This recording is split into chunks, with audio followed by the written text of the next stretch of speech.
What are you doing, Tina? What are you doing, Jenny?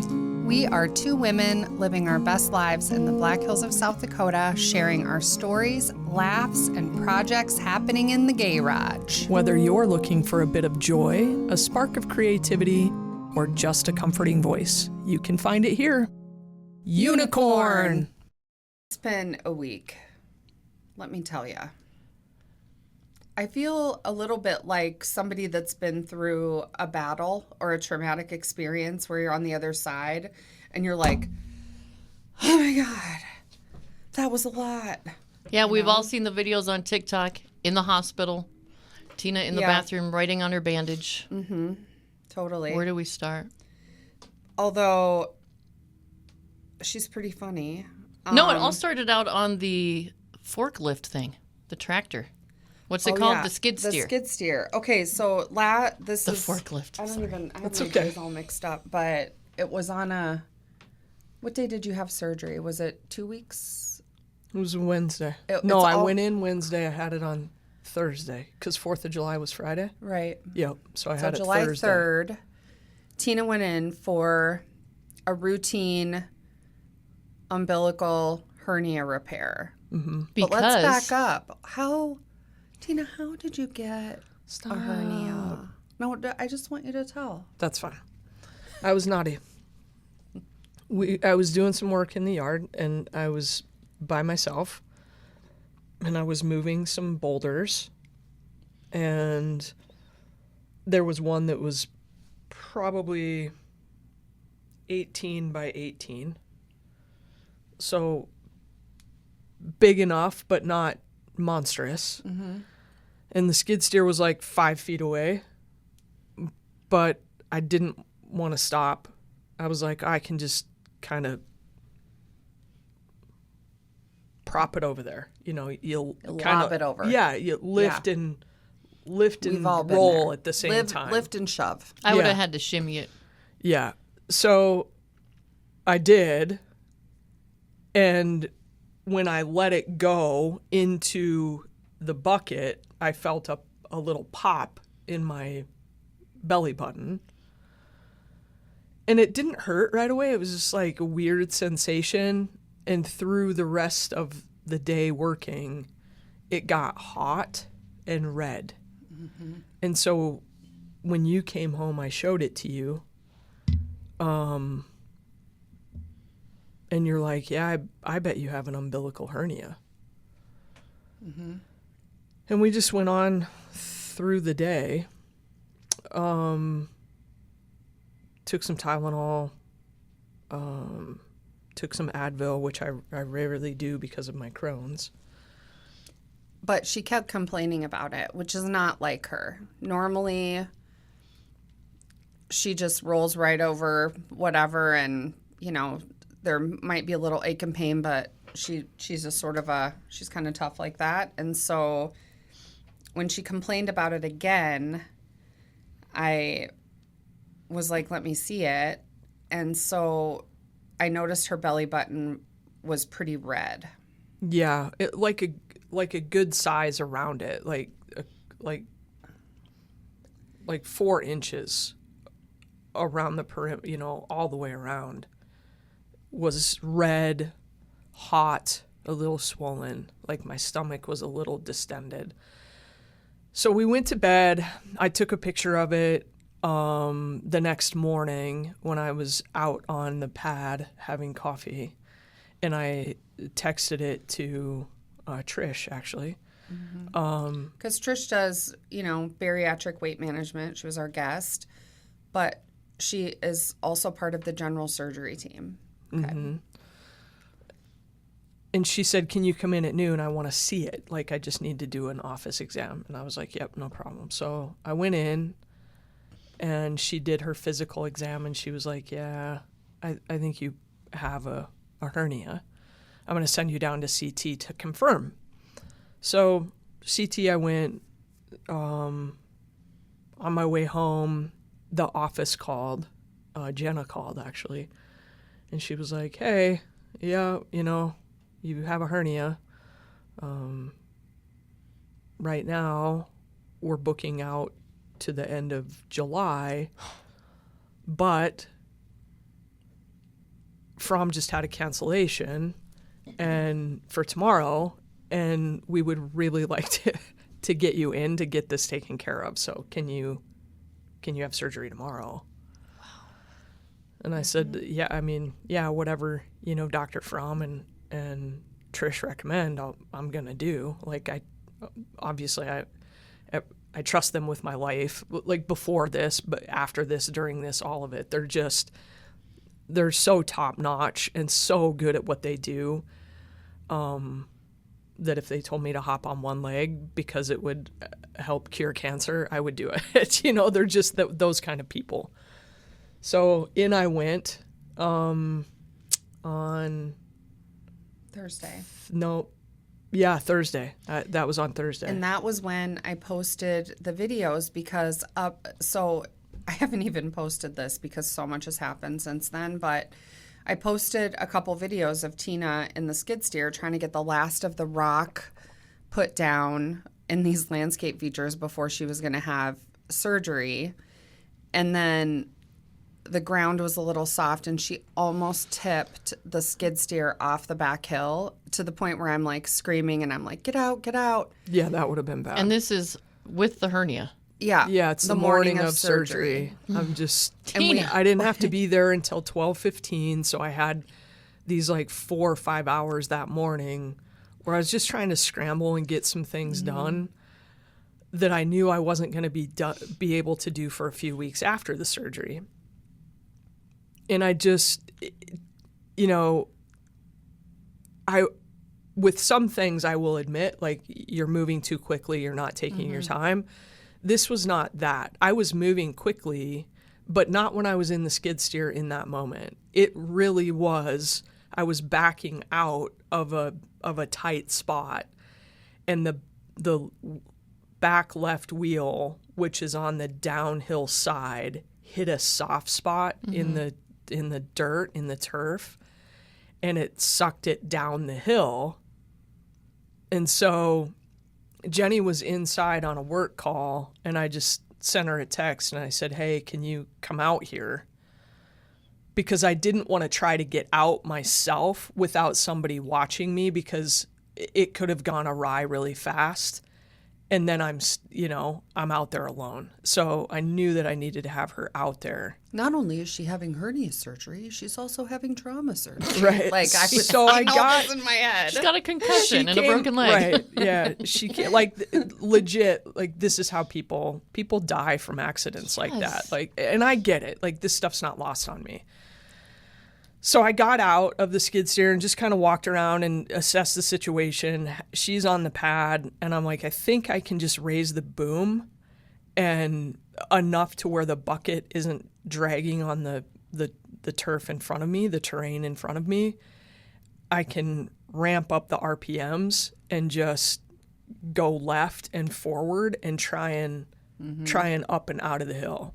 Well, as soon as I did that back left tire spun and dug, and when it went down deeper into the hillside, the dirt on the hillside, the nose of the skid steer started to spin downhill. And so I raised the boom, tipped the bucket, shoved it into the ground to stop the movement, threw the park brake on, lifted the arms, turned it off, and jumped out. Like, and all of that happened in like 2 seconds. And Jenny's, screaming because she's scared, and it was scary for sure. So I got out, and I'm like, we've got to call a tow truck. Like, that's the right thing to do. This is a piece of heavy equipment that friends have let us borrow. I can't get it out. I don't want to risk any damage. So we called Rapid towing. And Olson's, right? Olson towing. Yeah, it was Olson's. $500 later. And the kid that comes out he's has like, been hey, to our house. I said, how are you guys? He's like, hey, good to see you guys again. I was like, oh, hey. Because the last time he came out, I had slid off our driveway. It was like a really slippery morning. Into the front yard. And I needed a winch out. That's what it's called, a winch out. When they like hook onto you and basically drag you back up. I have a slid winch it- on my Jeep. Yes. Like, she slid in. For those that, just for visual, our front yard is filled with like these old growth oak trees. So the fact that she slid off the driveway and into this grove of oak trees without hitting a tree is miraculous. Skills. Good job, Jenny. Yes, bravo. So yeah, So it had been it was his fourth time to our house because Henry had done it once, I had done it once, and then we had a delivery driver do it. And so he had been to our house and he'd been the guy that was on all those calls. What must he think of us? Like, they've slid off again. Anyway, he's awesome. And so he winched her out. yeah. So Dayton shows up in this beautiful, like, Ford F550. It's like brand new. And he's just, thankfully we've done all that dirt work and stuff. He just dropped down in the yard and drove up back and, hooked me up. And I got back in the skid loader. And when he turned on the machine and he was pulling and I was driving forward and boom, boom, boom. And Bam, bam. Yeah. And we had to be at surgery in 11 minutes at this point. yeah. Oh my gosh, you guys. So, kudos to Dayton. 12-minute drive. Dayton and Olson's Towing. I noticed somebody commented, why don't you just put it in reverse? Yeah, like just in. You can't see. They can't see. They can't see the terrain, but just for scope, the grade of the hill that I was on was probably 55%. Like it was steep. And that's why Jenny got so scared. Yeah. Because if the front end of that thing would have gone really any further, it would have rolled on its side and then rolled over. And even though I'm in it and I always wear my seatbelt and I had the arms down, if you're tossed from that, you hit your head, like you could have a, TBI, Well, anyway, you could, lots of bad all things things could could have happen. happened. So anyway, PSA, wear the seatbelt in the skid steer Thankful always. none of that happened. So none of that And happened. You followed your own rule, which is when you get in a situation, Yep. stop moving, raise your hand, Yep. ask for help. Yep. Kind of like stop, drop, and roll. Did you It just come is. up with a new one? I tell the kids We tell our kids all the time. Stop moving. Raise your hand. Stop ask for help. moving, stop talking, raise your hand. Just be still and then assess the situation and figure out a plan. And sometimes that plan is you've got to involve other people. So anyway, we go to surgery and we're laughing, as we're checking. I'm checking in. Jenny gets an emergency call for, Oh my God, I get it. So I'm we walking literally- into same day surgery center and I get this call and it is only I can do it and it's an emergency. I have to go no. file a protection order for an elderly adult who's And I'm like- being exploited. And so I tell Tina, I'm like, I'm so sorry. I got to go do this because it's holiday weekend afternoon. And if I don't get this signed by a judge in the next couple hours, I'm out of luck. yeah. So she's like, just go. So I literally leave her to check herself in to the same day At the front surgery door, center. roll out. And I was like, I'll be back. Like, I'm going to go save the world. Anyway, Yep. so I So leave she her. did, and it was perfect. Like I checked myself in, and they got me in the back, and there's nothing she could have done during that time anyway. It's nothing crazy. I made it back before Yeah. she went So to surgery. we do all the stuff. Surgery goes great. And then Except, okay, here's my analogy. okay, I can't wait for this. Tina is, capable, tough, knows what to do in any situation. She's just very, on top of everything, right? I know where this is going. Oh gosh. But underneath, Tina, if Tina was a flower, if she was a flower, she would be the most exotic orchid that can only exist So fragile. in a certain climate with humidity conditions that are just perfect, and like everything has to be like she's an exotic orchid. You got Like a bonsai spritzer. tree. You have to, right, Yeah. right. And I don't know about you, but I've never kept an orchid alive. I can't do it to save my life. And this is what worries me on the You daily. two are dorks. So she has the surgery at Same Day Surgery Center. Keywords. Same day. Really? So she has the surgery and she doesn't wake up from anesthesia very well. So Exotic orchid. I go in at like 1:45. Surgery, all told, is hour and a half, whatever. So I come out at 3:00, 3:30. I'm in recovery.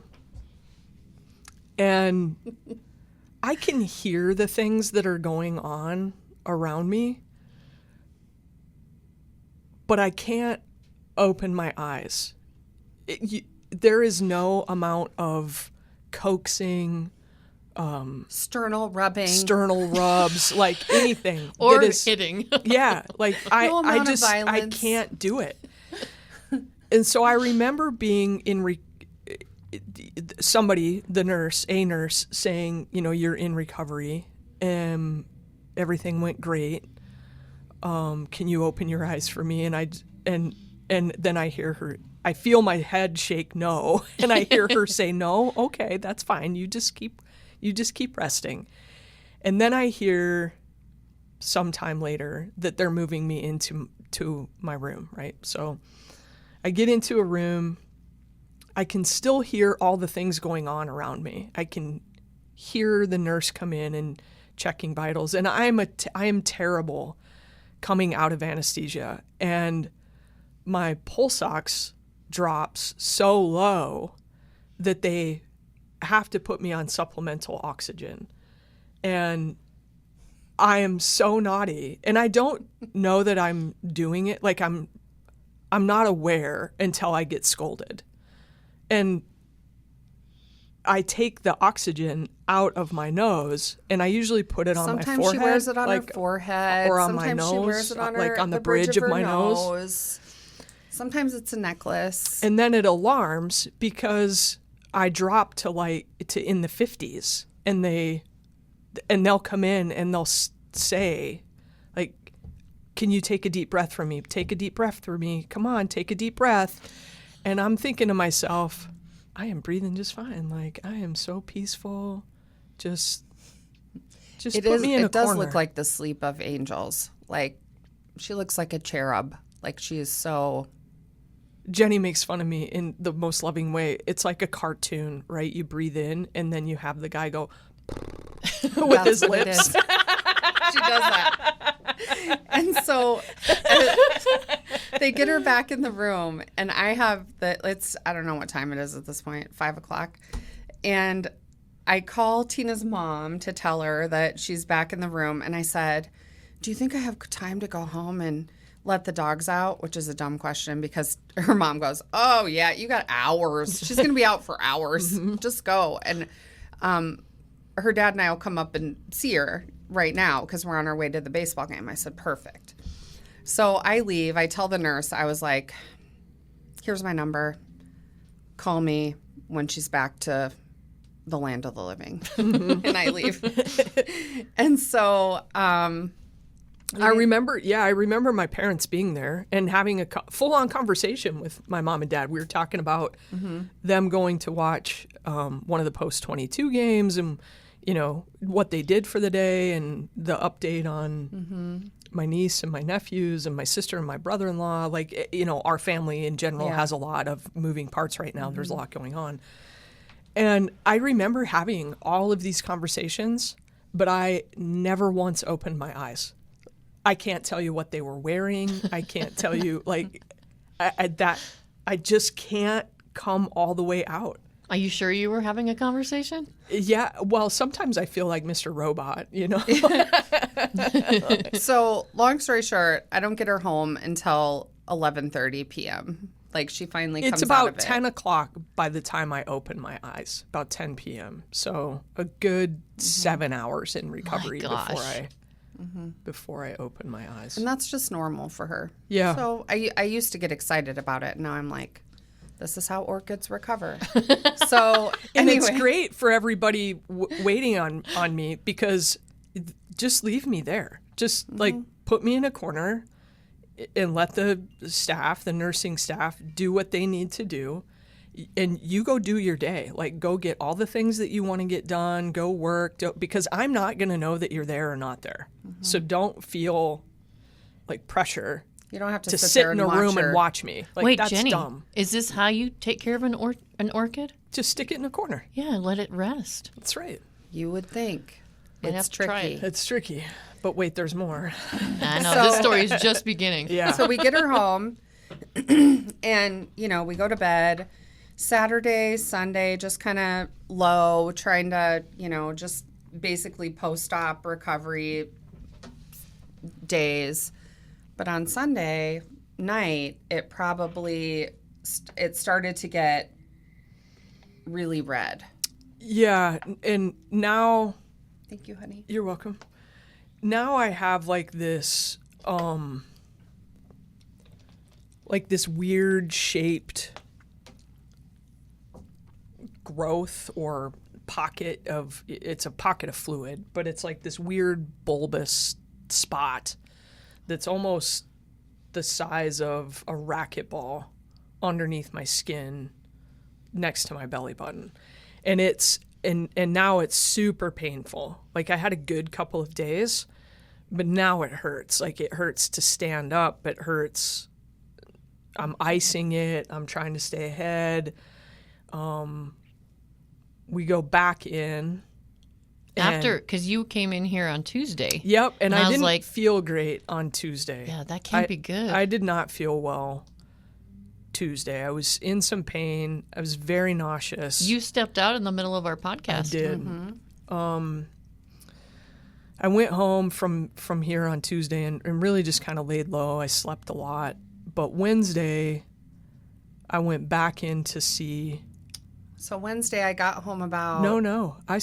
It was Tuesday, Yeah, it was after Tuesday. the podcast. Oh, you stopped. I And saw stopped her. and saw Yeah. Trish.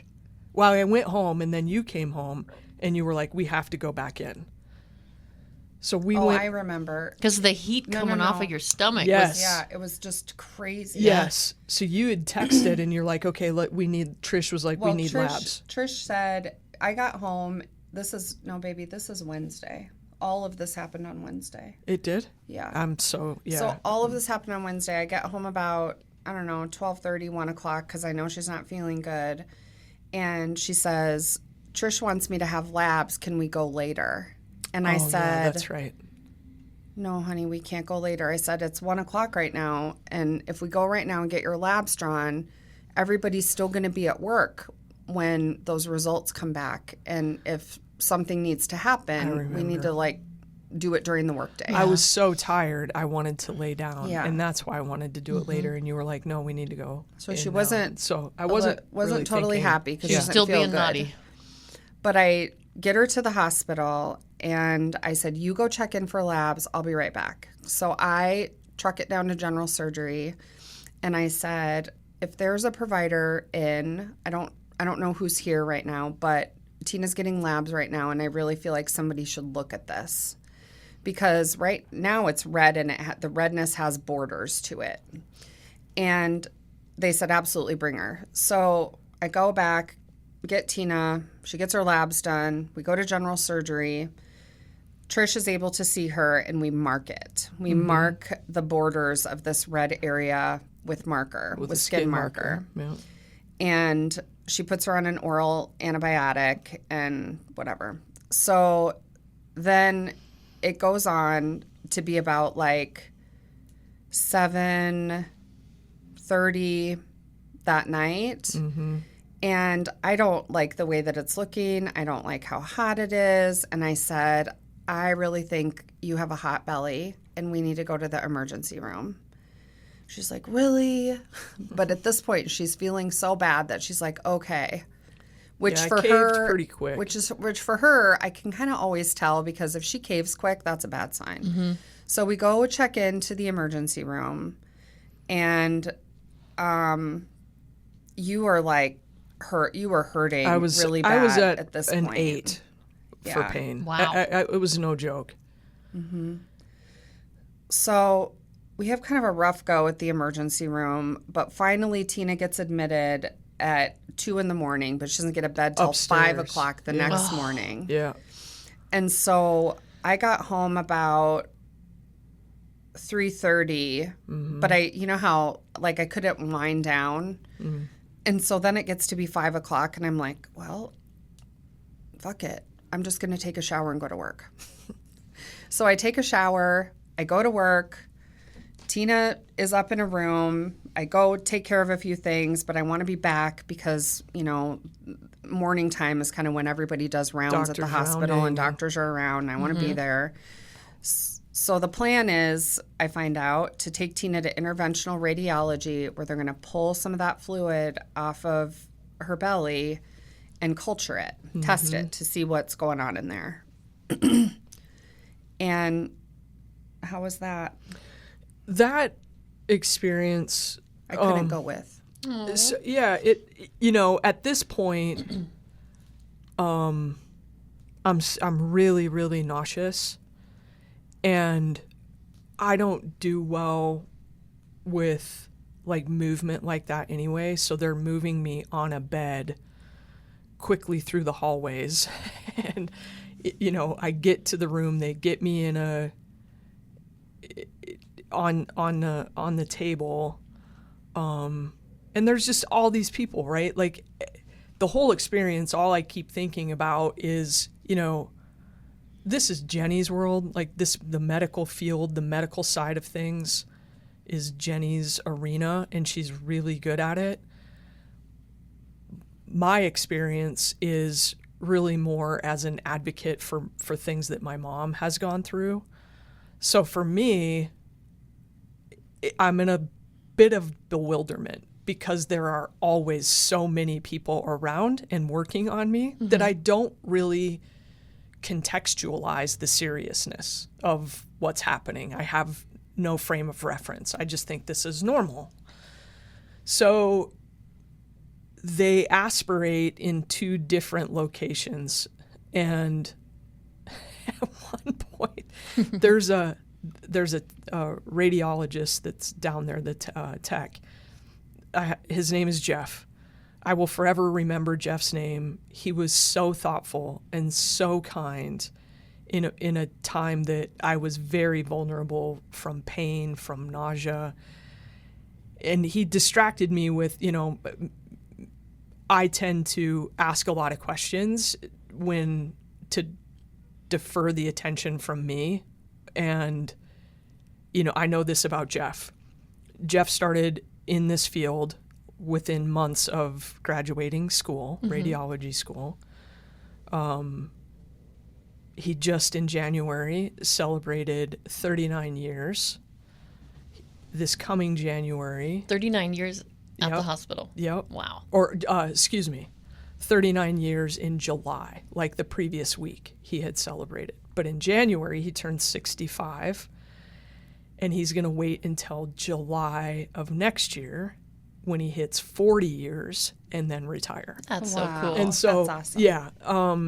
Anyway, I just thought it was a cool story, and he was willing to kind of distract me with that because he could obviously tell that, you know, there's a little fear, there's a little of the unknown, and I don't know what's going on. And when they aspirate this, I'm like, I still am, you know, the lifelong learner in me is, what's it look like, you know?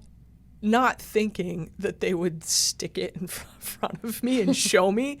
And all I see is, I see the fluid, but I see like this needle that appears to be about 6 inches long. Oh, and I'm no. like, holy shit, did you just use that?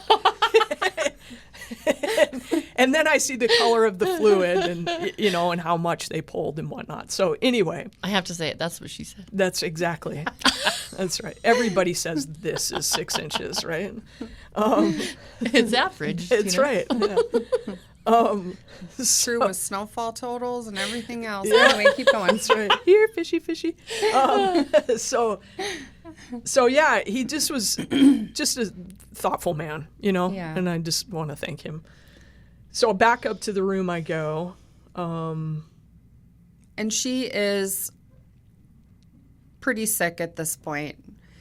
And so what Tina doesn't know that the rest of us know is that she's clearly fighting an infection. Like her blood count, you know, her white count is high. Like there's, you know, all this heat, and now there's more fluid in her belly. And now she has like concentric rings of skin marker on her because the red area has grown. And so they're marking like the time at with each ring of Saturn. And of this is a course- serious thing happening. Yeah. Yeah. And People die from this. Right. And I don't know the levity of that. Yeah. I still am like, can I please just go home? No Like, one is saying nobody's the S telling word, me anything. but we're you all know? thinking like, could this turn into sepsis, right? Like, I Right. mean, that's what we're thinking about.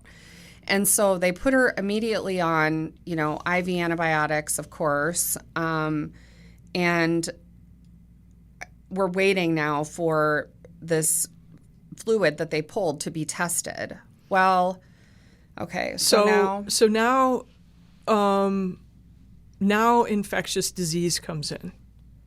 And How scary is that? right, so this dude, Dr. Green, awesome dude, like younger Great guy. guy, yeah. You can tell he's just incredibly intelligent and gifted in his craft. And he comes in, has a conversation. I'm Dr. Green from infectious disease, and I'm thinking to myself, am I going to be put in some like bubble or something? Like boy in a bubble. Yeah, the bubble boy, you remember? know, infectious disease. I've Yeah. never had any interaction with infectious Right. disease, and now it starts to kind of, you know, the bell starts to ring. Like, oh shit, there's something really wrong here. Shit, Yes. I'm an exotic orchid and I'm in the Sahara. So he says, you know, we've drawn this. It's downstairs in the lab. I want to do a 48-hour culture. You are not going home tonight, and you are not going to go home tomorrow either. I just want to be very clear about that. And I was like, you know, I don't want to be there. I'm devastated. You know, all the things that a person feels when they're in the hospital. So he says, we're going to start you on an IV antibiotic called vancomycin. No, he didn't say that. You're fuzzy at this point. I'm so, yeah. And Okay. I don't even know what day it is. Okay. You know? It's Thursday. Okay. So I'm on the phone Let's get dressed. downstairs. It's Thursday. Let's get dressed. I love that guy. I love Damian that guy. His Broderick name- on Damian, TikTok. oh, You he's guys look awesome. him up. Anyway. Okay, so it's Thursday. I'm on the phone as infectious disease, and I'm downstairs. Oh, yeah. And I Now I text remember. I text a friend to like come meet me with a cart because I have a bunch of requested items. Orchid care products. So I go Primarily it's she closed brings because me, I shat myself. Stop it. What? We're not there yet either. Oh, sorry. So Back the bus up. so she meets me with the cart, and she's a nurse and has been a nurse forever. And I said, can you listen to this with me? And so she listens with me to infectious disease, and then ends up kind of walking up to the room with Now me to I just say remember. hi to Tina. And, you know, they're just kind of waiting for this to grow out. But in the meantime, her belly looks bad. I mean, it is red and hot and tight and distended. And it's just not, I mean, it's doing maybe slightly better, but then later in the day it kind of backslides and it's more red. Okay, so they're waiting for this culture to grow out, because when they culture something like that, they'll grow it out in the lab, and then they can identify exactly what the bacteria is that's growing, so they can tailor make the antibiotic protocol to treat it exactly for what she has. So that's what we're kind of all waiting for. And so we go to bed on Thursday night, hoping for good things on Friday. I wake up on Friday morning to a message that she was started on arguably one of the most powerful antibiotics in the toolbox. And I don't know this. I don't know what that medication is. To me, it's just like here's another like. Yeah. So I wake up in the morning on Friday to the message that she was started on vancomycin is the name of it. We call it Vanc the night before, and I'm freaking out because it's commonly a drug that we use to treat methicillin-resistant staph, MRSA. I've had that. And so now I'm like, I don't have any I don't know if that's what it grew and why she was put. So I'm kind of like freaking out. So Jenny's I panicked. text Trish and I'm like, what's up with the Vanc? And she immediately calls me and she's like, okay, it's not MRSA. And I said, okay. She said, but it is staph, and Fromm started her on Vanc late last night, but. So they just. Can't just put orchids on anything. Every time you turn a corner, there's a crash. So the nurse comes in, and it's probably 10 p.m. maybe, and she says there's an order for us to start you on this antibiotic called vancomycin. I was like, oh, okay, whatever. Like, I don't know anything. And earlier that day, I'm the patient that takes myself to the restroom. Like, I'll unplug the tower and wheel it in and go to the bathroom and not, instead of pressing the call button, like I'll go get myself fresh linens, or I try not to be a nuisance. Okay. So earlier in the day, I had asked to take a shower, and they allowed me to, they cover everything and bandage it all off and secure it. And so I take a shower. She hangs this medication, and out she goes, right? And so I'm just there hanging out, and I'm reading something on my phone. It doesn't matter. And I feel like on my temple above my ear, like my skin starts to itch. And so I'm scratching it, and then it starts on the back of my neck, and then it starts up here on my forehead. And like 15 minutes in, I am taking both hands and I am scraping. Like, I am scraping my entire scalp minute after minute. Like, I am digging because it itches so bad. And I'm like, did I not rinse my hair when I took the shower today? Thinking that it's now irritated from the shampoo. And I'm like, I know I did. And it's not getting any better. And at this, and it was Johnson's baby shampoo. Right. And I'm going through all these things in my mind. And I'm like, that wouldn't do that. Like, it's Johnson's. Like, that wouldn't do that. Something's not right. And when I say to myself, something's not right, I suddenly feel like other areas of my body. And I look, and I now have hives. And then I feel the most,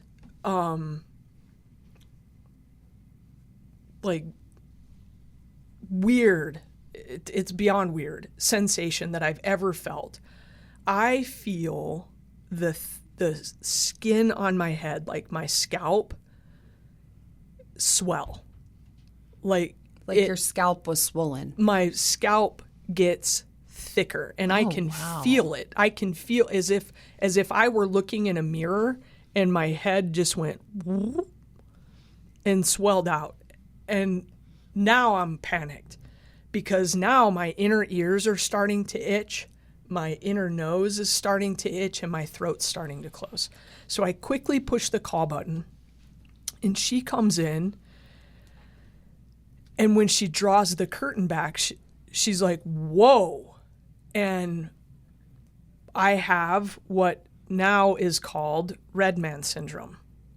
So I am as red as your dress, my face, and there are hives all over my hairline, my body, my head. It's your breasts, it's on red. Like, my scalp is red.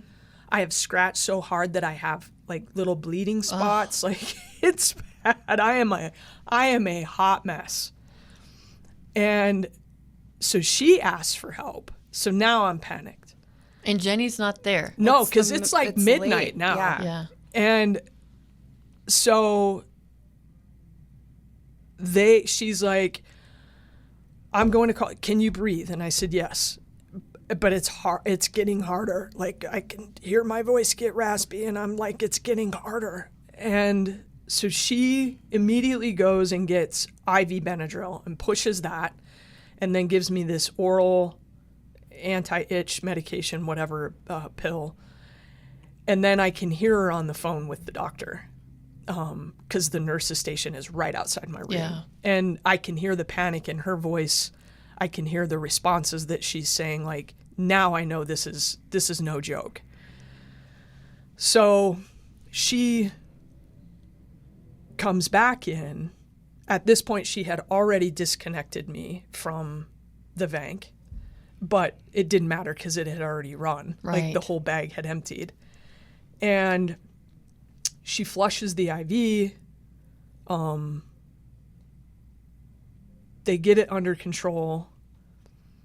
And the Benadryl kicks in and I can feel myself go, there, just like, you know, I'm drooling and I'm slurring and I fall asleep, like I'm out.